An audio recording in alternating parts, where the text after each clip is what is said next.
Hello, friends, brothers and sisters in Christ. Today we're going to talk about love, and we're going to talk about how it is the greatest gift, and it is everything in your foundation, everything about being a Christian, about being a saint. That's what a Christian, a saved person is. You're a saint. It all hinges on love, everything. So we're in 1 Corinthians. We're going to read chapter 13. It's very short.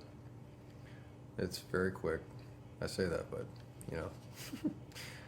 All right, so chapter 13 is called the greatest gift.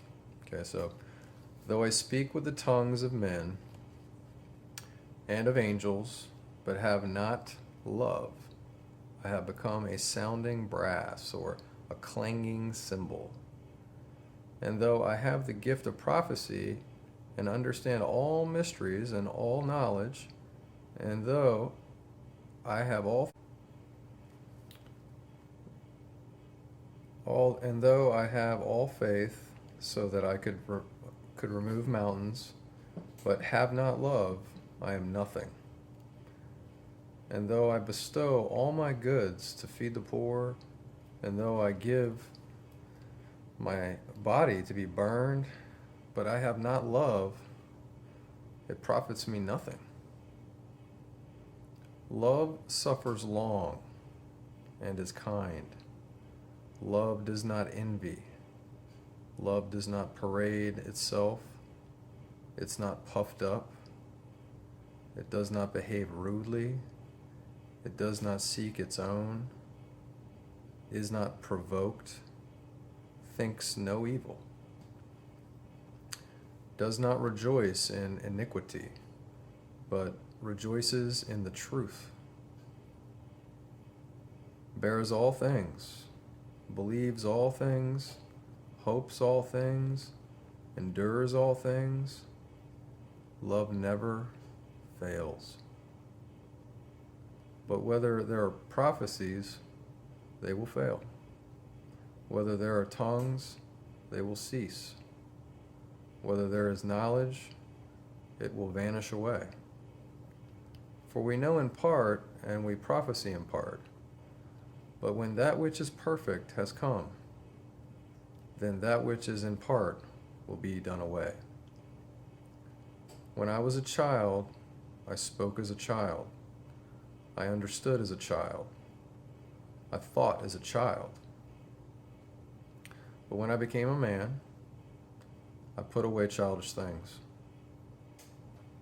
For now we see in a mirror dimly, but then face to face. Now I know in part, but then I shall know just as I also am known.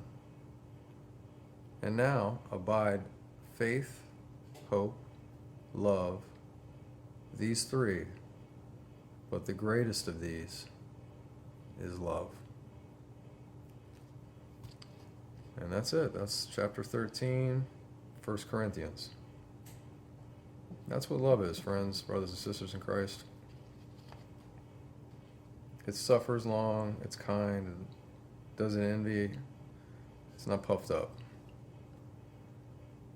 I don't know about you, but I've got a lot of work to do. You know, search your heart, friends, brothers and sisters. Search your heart. Anything that you bury down in your heart, anything that you are carrying, any burdens anything in your heart that when you think back in your past and you say to yourself, I hate this person, or I still want to hurt this person, or I want to pay this person back, or anything that you've bottled up and you're carrying with you right now like a weight on your shoulders, like a bag of bricks. God wants to take that away. God wants you to just come to him and tell him that. That's what God wants. God's your best friend. He's your father. He's your creator. And when you come to him with honesty, he knows everything in your head and your heart. You can't just say, Lord, forgive me of my sins. you have to mean it. You have to express certain things that are in your heart that you want to be repented of. Things that are eating away at your soul, that are the toxic poison inside of you, that are hurting you.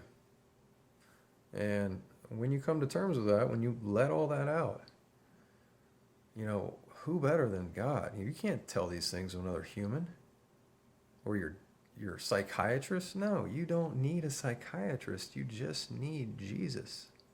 Jesus is the answer. Jesus is there, and he's going to listen to you better than any psychiatrist or psychologist will. I can promise you that, because Jesus never fails. Jesus is free. Jesus is there 24/7. All that he asks is that you're honest with him and you tell him what is going on. And then he just wants you to listen, because he's going to tell you what you need to do. He's going to answer the call, and he's going to talk to you. In whatever way you need, he's going to speak with you. Our God is an awesome God. Our God is an awesome God we praise. Can't get enough of that. Love your God. Love Jesus. Pour out your heart to him. Sing to him. He's amazing. Let him bless you. Thank you, friends, brothers and sisters in Christ. Stay tuned for the next video. I love you. God bless you.